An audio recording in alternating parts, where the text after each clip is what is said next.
There's this idea that rich people have too much and we should take some of it and give it to the poor. Politicians win elections promising to tax the rich, activists protest against growing inequality, and even average people, especially during economic crises, say, why do billionaires get richer while we struggle? So far, so normal. But here's the strange part, while average people say we want to take from the rich, our everyday actions often do the exact opposite. Most of the wealth at the top doesn't grow because of secret meetings or political corruption, it grows because of choices made by regular people, like you and me. So in this video we'll explore why people choose to give money to the rich, often even without realizing it, how habits, psychology and incentives shape this behavior, what actually keeps wealth stuck at the top, and how you can start thinking and acting differently. So let's bust the myth that the rich just stay rich because we're powerless, because actually we hand them the power ourselves. My name is Philip, welcome to Money Myth.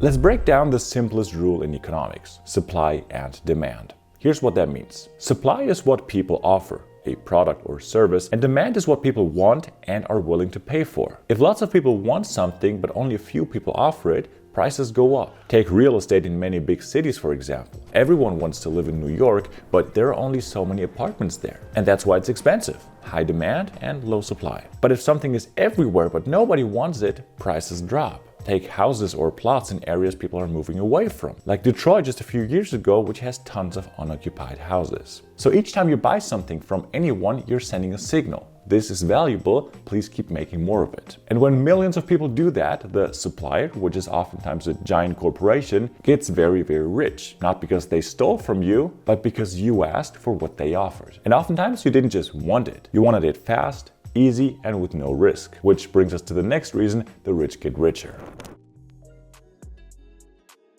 Imagine you're looking for a phone charger. You open Amazon. One brand has 90,000 five-star reviews, another one is cheaper but has only 2 reviews and they're both sketchy. Which one do you buy?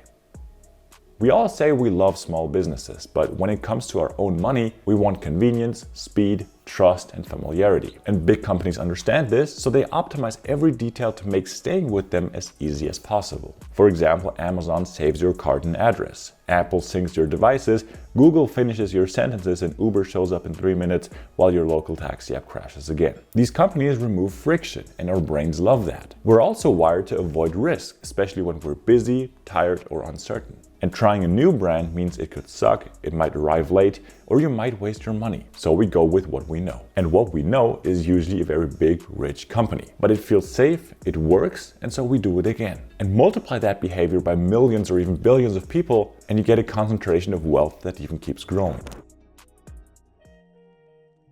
Now here's the big question, is it bad to give rich people more money? And the answer isn't black and white. So let's start with the benefits of big corporations. Number 1, they scale efficiently. You get products faster and cheaper than ever before. Number 2, they create jobs. Millions of people work at Apple, Walmart, Amazon, etc. Number 3, they innovate. Big companies can afford to take risks, fund research, and push technology forward. And number 4, they build infrastructure. Think logistics, cloud computing, payment systems, tools that help other businesses thrive. And of course, they give you the security and convenience we talked about earlier. So yes, they absolutely do bring value to society, but here's the point where it becomes a problem. When only one or a few companies dominate in an industry, we lose competition. And that leads to higher prices over time, once they've crushed the competition, less innovation because why improve when you're already the king, exploited workers because they have fewer alternatives, and political influence, say excessive lobbying, tax loopholes, and companies that become too big to fail. So it's not really about inequality itself. It's about power. And when too much power sits in too few hands, democracy and opportunity for everyday people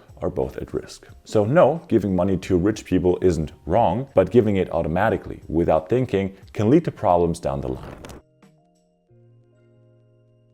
So by now you might be thinking, okay, I get how this happens, but is there anything that can be done about it? And the answer is yes, if we want to. And that want depends on the kind of economy and society we're aiming for.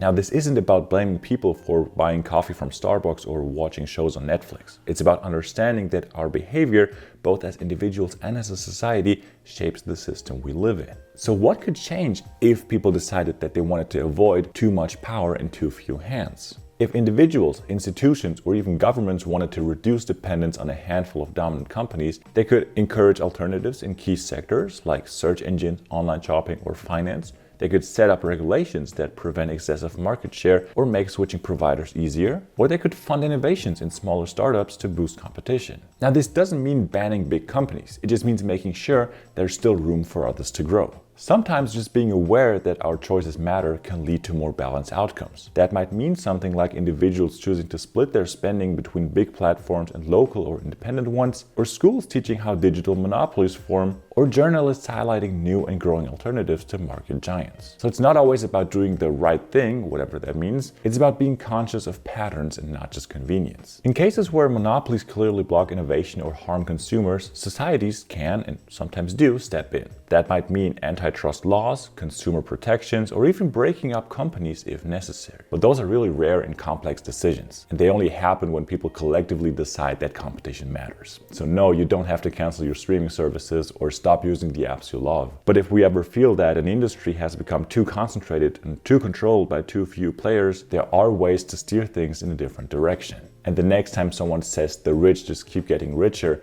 you know there's more to the story. And whether inequality itself is actually a problem, or at what point it actually turns into a problem, is the topic of this video that I recently made. So click here to watch it. I hope you have a wonderful day and see you in the next video.